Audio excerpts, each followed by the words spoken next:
Hey y'all, it is October the 13th, 2019, and I would like to thank you for joining me. The thing is, we're about to go on a journey, and we're going to stretch it out for about as long as we can. It's a journey in which we've kind of taken already. Basically, most of it's going to be review. And it's a journey in regards to an incident a lot of people call the Parkland incident situation. Marjorie Stoneman Douglas, February the 14th, 2019. And like I said, most of it, what we're about to dive back into, it's going to be review. It's not stuff that we haven't already discussed.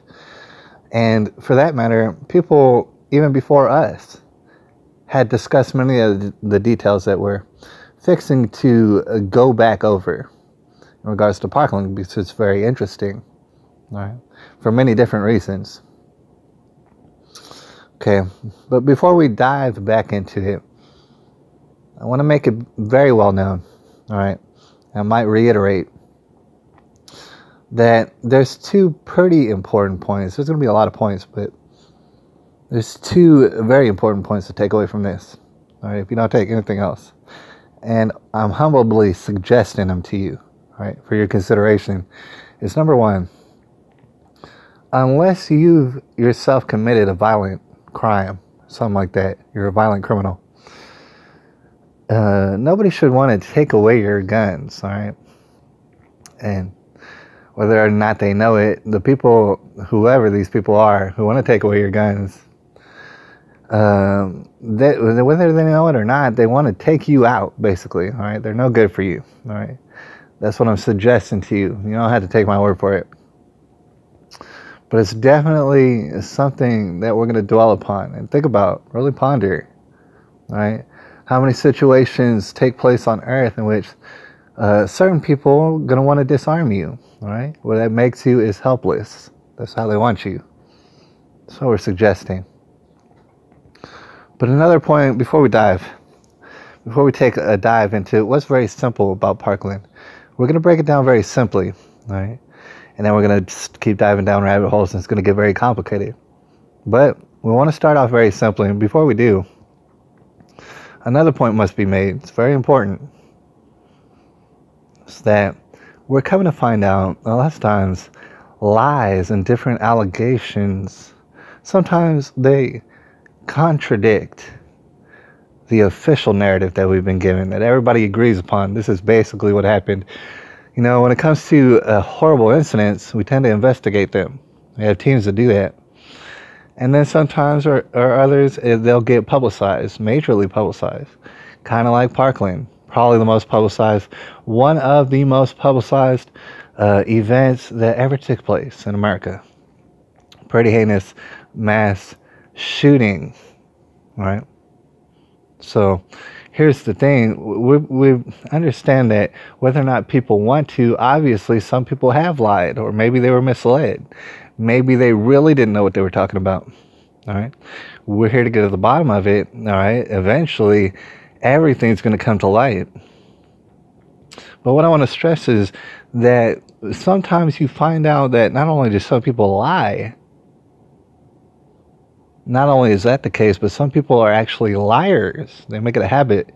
They make a habit of it, of lying, right? In fact, they make a living of it. What I want to stress is that lots of times the problem with liars is when if they get into a position of authority, all right? You think about it, what they'll do is they'll take advantage of it. And they'll continue their lying ways. And sometimes they get caught up for their lies, and then people call them out and say, hey, you're a liar. You're a dang scoundrel. Sometimes that does happen. But you got to remember, these people had a position of authority, these people. So the question becomes, well, if we know a certain person makes a habit of lying, and they're just a liar, then why in the world would we believe anything that they say? And why wouldn't we investigate everything that they've said? All right. We're going to dive into a certain man by the name of Sheriff Scotty Israel. He's a very important person. You may or may not know that he actually has something of a meeting in front of some sort of judge, sort of special supreme judge. All right. And this judge is going to make some sort of decision. And I don't know if it's going to amount to Sheriff Scotty Israel being reinstated into his job as sheriff over Broward County. I don't know if it's going to do that or if it's going to lead to more hearings. I'm not sure what exactly that they're doing. All right. But what I'm here to stress is sometimes when you find out that people are lying, well, you got to find out just how much they lied about. All right. And that's what's going to be very interesting about Scotty Israel. We're going to find that out in a latter part of these videos.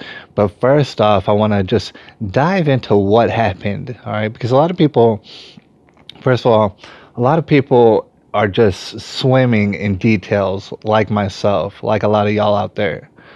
All right. They have more details than they can shake a stick at.